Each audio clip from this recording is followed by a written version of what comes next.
If you're receiving this video, it's because I need your help in a quest to obtain my union benefits for my disability pension. They've been denied to me, and I feel like they've been wrongfully denied, and I'm about ready to tell you a story of how I got to the point I am at right now, trying to solicit help. And there's a damage to my right arm, damaged on October 5th, 2001. If you'll notice the multiple surgery scars from them going in and out of my arm, if you've noticed, I'm moving to get it out. The backside of the elbow has been cut apart so the radial nerve could be moved around inside the arm. Bear with me here, I'm in a lot of pain doing this. Back in October of 2001, October 5th of 2001, I was on a job working for a company called George Date Company, and we've gone out to a scrapyard to deliver a piece of equipment. I was putting in a new printing press for the company, and they wanted their old one scrapped out because they didn't want the electronics of it to surface anywhere else.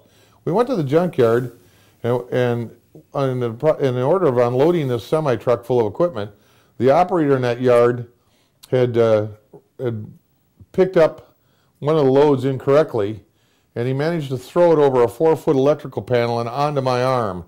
And what it did, it blew my arm up and threw me off the back of the truck. Now, on the ground, when I hit the ground, the arm had multiple compound fractions. It basically shredded my arm all the way from the wrist to my shoulder. So as I was laying there on the ground, this operator went on to drive smash cars over the top of me with his front end loader before my coworker could stop him that particular day. When he finally stopped him, they secured the ambulance to show up, which was the St. Paul, Minnesota Fire Department. They came out and retrieved me from the parking lot and took me to Regions Hospital. That started me on the quest to where I've gotten to today with this. I had surgery number 1 that day to stabilize my arm, and there was talk about amputation, but they felt they might be able to save it. They put in 5 big metal plates, 23 screws, and a wire in my arm. That was in 12 hours of surgery the first time. After they got me back stabilized from that surgery, the doctor came and informed me that as part of trying to put the chips of that arm back together that day, that my radial nerve had been put underneath one of the plates. So I was referred to another doctor at Fairview Medical Center, and they released me from Regions, and I spent one night at home and went the next day to Regions to the hospital and had another 10-hour surgery to remove my radial nerve from that plate and try to get my arm to function. Specifically after that surgery, I had physical therapy every day of the week for the next 3 months. During this 3 months, I contacted my union, notified them that I became disabled, and asked them if there was any way I could pay my union dues or receive some disability benefits in a disability form, reduced form, because I was unable to work. My union informed me there was no series of disability dues, that I had to continue to pay full dues if I wanted to be a millwright. And my pension fund notified me that until I got Social Security disability on this arm, there was no pension fund available to me. Basically, the union and the pension fund backed out on me. So subsequently, I went through workman's comp to try and get my arm fixed, which they did grant me benefits. I had problems at the beginning getting any pharmaceuticals paid for by workers' comp. And I thought at the time, Wilson-McShane, the benefits provider for my union, I went to them trying to get them to pay for some of these pharmaceuticals until I could get disability to pay the workers' comp to pay me back for it. They informed me that the only way they would pay for anything, my health insurance basically wasn't any good anymore because I'd been injured on the job.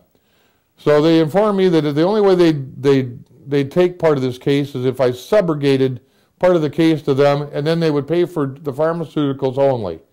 I told them that I would not do that at that time, and I asked them again in Wilson-McShane at that time about a disability pension. They told me again that I couldn't get a disability pension until I got Social Security disability. Well, I went on and I had one more surgery that year on the arm, trying to put the elbow back together again, which was surgery number 3. After that surgery, the doctor advised me that I'd probably never be a millwright again, but I asked him because I'd had 20 years of being a millwright, and I loved and respected the job. I wanted to do it again. I've got employer letters of recommendation. I was the go-to guy at work. I was the guy that that they sent out on the tough job. So I got back up off and I tried to go back to work. I was unable to complete so much as 2 weeks of work that year. And I did it not all in one block. I did it in several different attempts. And I had problems every time I went back to work. I was unable to carry out the job. I went back and had more physical therapy and another surgery, which had been surgery number 4 on my elbow, trying to reconstruct it. After that surgery, again, it was the same thing. I tried to go back to work. Every year since 2001, I've had a surgery, and I've tried to go back to work, and it hasn't worked. I've never got more than 250 hours in 1 year trying to go back to work, and it's always been I've had to leave the job because I was medically disabled. I could not longer perform my duties.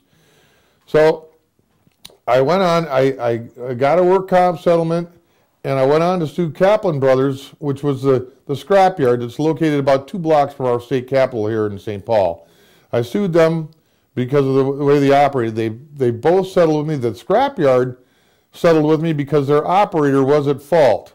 The same operator that did this to my arm, they fired him after they did this so he wouldn't be around anymore. He went down to Tennessee, raped a woman, and went to prison and got released before I received my settlement from the junkyard.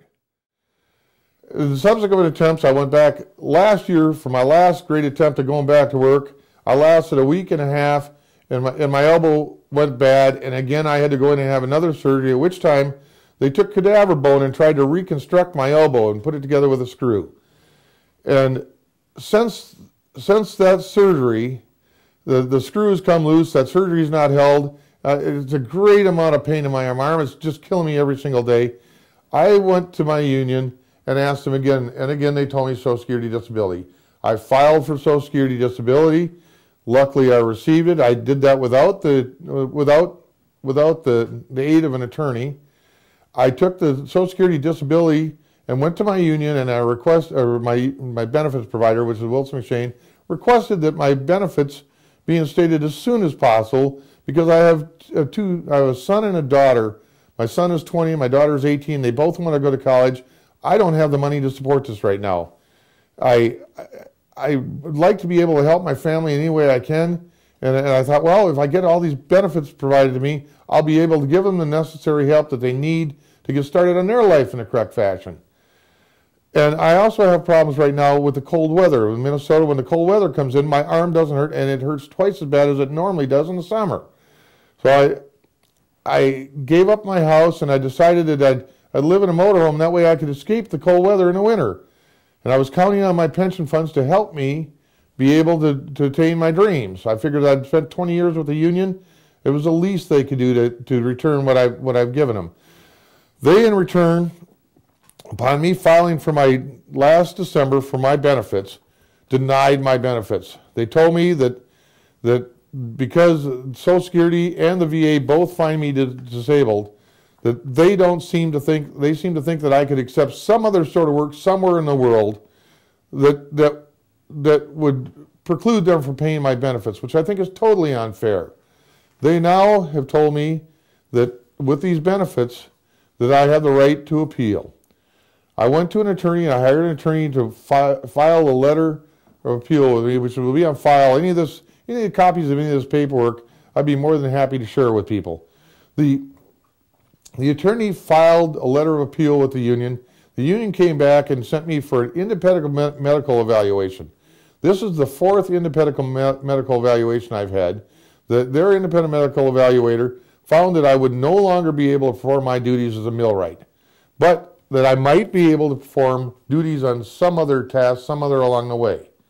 And I've gone through a QRC as part of the past lawsuits trying to find me other work, and it's been unsuccessful. I've given it my whole heart attempt. I would love to have a job right now and return to work, but it's just not possible for me to do what I'm qualified to do anymore.